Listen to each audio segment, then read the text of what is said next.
Christopher Columbus has been at the center of the European discovery of North America for centuries. As the person who allowed Europe to enter the Western Hemisphere, his name appears in textbooks, on monuments, and in popular culture. Yet another culture had already crossed the Atlantic long before Columbus even boarded a ship headed west. These were the Norse, or Vikings as they are most well known. Nonetheless, a lot of people have questioned or rejected the notion that Vikings made a significant and long-term impact on North America. Some people thought the stories were medieval fantasy, exaggeration, or legend. A completely different reality, however, is being revealed by new scientific data. The widely held belief that Vikings came across North America by accident, possibly due to a storm blowing them off course, landed for a short time, gazed around, and then swiftly sailed home, never to return, remains true. The new data shows that, much as modern states depend on foreign suppliers, the Vikings genuinely incorporated North America into their world system by using its western woodlands as a remote but accessible resource. This was not a one-off event, but a consistent pattern of intentional voyages, resource extraction, and transatlantic travel spanning ages. The account first looks at Greenland, which in the late 10th century became the far western border of the known European continent, in order to comprehend how the Norse made their way to North America.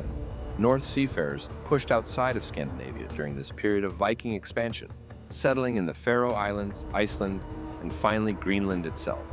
Exiled from Iceland for homicide, Eric the Red led a fleet of Icelandic settlers into the frigid, deep fjords of Greenland in the year 985 AD. Eric explored Greenland's coast during his 3-year exile, discovering 2 habitable regions separated by hundreds of miles of barren ice. When his exile ended, he returned to Iceland with promises of green pastures and fertile land. The name Greenland itself is said to originate from a piece of Viking marketing designed to attract colonists to a place that was anything but uniformly green. Yet, the gambit worked. 25 ships set sail with Eric's fleet. 14 survived the crossing. They built farms, churches, workshops, and even a cathedral at Garter. But Greenland was harsh and unforgiving, with summers barely 3 months long, thin soils yielding poor harvests, and most critically, a severe lack of timber. The shortage was existential, as wood underpinned Norse survival and prosperity. To withstand the harsh ocean waves and polar ice, ships alone needed enormous quantities of sturdy, straight timber for quays, ribs, planking, masts, oars, and steering boards. In Greenland, however, only willow and dwarf birch grew. These shrubs were so stunted that they were hardly fit for construction, much less fire. Nevertheless, the Norse continued to construct tools, houses, barns, and boats that required a lot of wood, including ocean-going ships that could traverse hundreds of miles of open water. For a long time, academics wondered how a people in a land devoid of trees managed to maintain a society so reliant on lumber. What was the source of the wood? How was it acquired? And how often? A new study from the University of Iceland now provides the answer. Archaeologists analyzed 8,552 wooden fragments recovered from several Norse farmsteads in Greenland to identify species, growth patterns, and cellular structures, basically botanical clues preserved in the wood fragments. They employed microscopic techniques. Each piece's microscopic anatomy, cell size and layout, cell wall thickness, and the existence of anatomical traits peculiar to a given tree family were all examined in this investigation. The great majority of the thousands of items that were examined came from dependable sources: driftwood from Siberian forests that had been carried by Arctic currents across the top of the world and had long been known to wash up on Greenland's beaches. Pine and spruce from Scandinavia arrived as trade goods and ship timbers brought across the North Atlantic by settlers and merchants. These materials matched expectations, confirming patterns already suggested by historical documents. None of these species grew in Greenland. None grew in Iceland. None grew anywhere in Scandinavia or along the currents that carried Siberian driftwood. Their origins pointed unmistakably to North America, from forests around the Gulf of St. Lawrence and the Labrador coast, regions where these species grew in abundance and could be harvested from accessible coastal stands. These were not random driftwood deposits shaped by tides or currents. The fragments showed clear human modification, including cut marks from metal tools and worked surfaces made for specific purposes, indicating deliberate selection and processing. Crucially, the wood had been cut from the bases of living trees, freshly felled timber chosen for strength and quality, not weathered driftwood collected from beaches. Geography also makes natural drift impossible.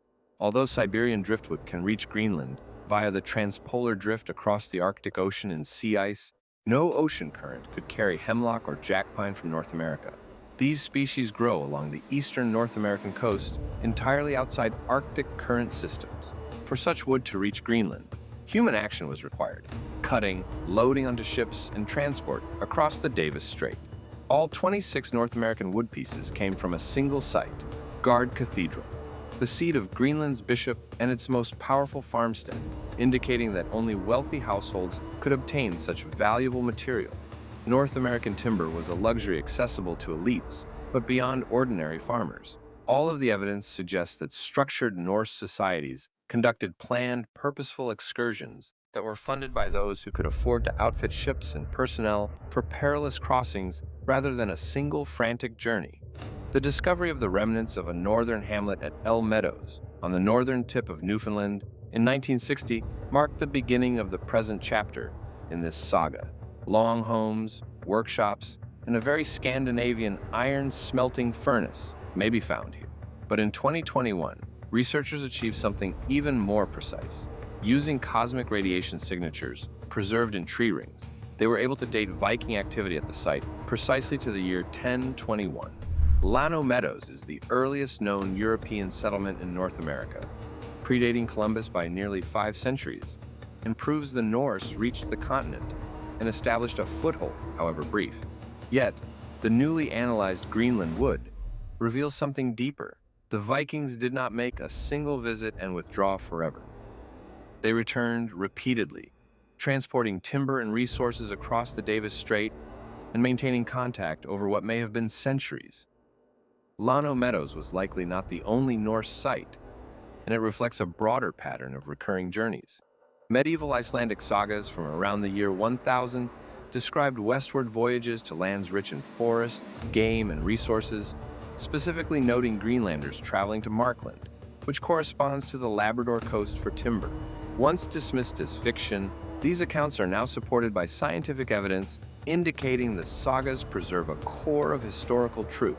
Here's a more engaging cinematic ending designed to hold retention and spark comments. Despite their unmatched skill as sailors and survivors, the Greenlandic Norse didn't fade quietly. They disappeared into history. By the 1400s, their settlements were gone. No dramatic final battle, no mass graves, just ruins, and carefully worked timber left behind. Even their North American outpost at Meadows wasn't destroyed. It was deliberately abandoned. No treasure, no signs of chaos, just an orderly withdrawal.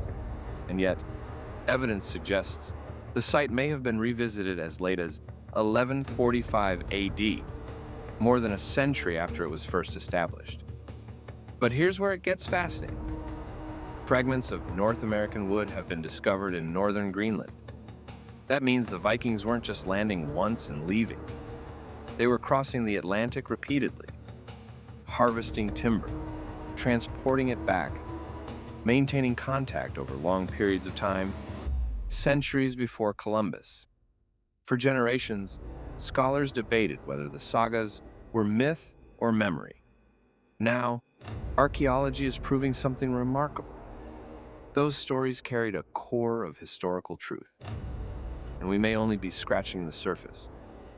As new technologies uncover buried camps, hidden shorelines, and forgotten artifacts, more Norse journeys could come to light. Temporary camps, additional settlements, maybe even evidence of deeper exploration into the continent. The Viking story in North America isn't closing, it's expanding. If you found this fascinating, make sure to like the video, subscribe for more deep dive history, and tell me in the comments, how far do you think the Vikings really went? Until next time.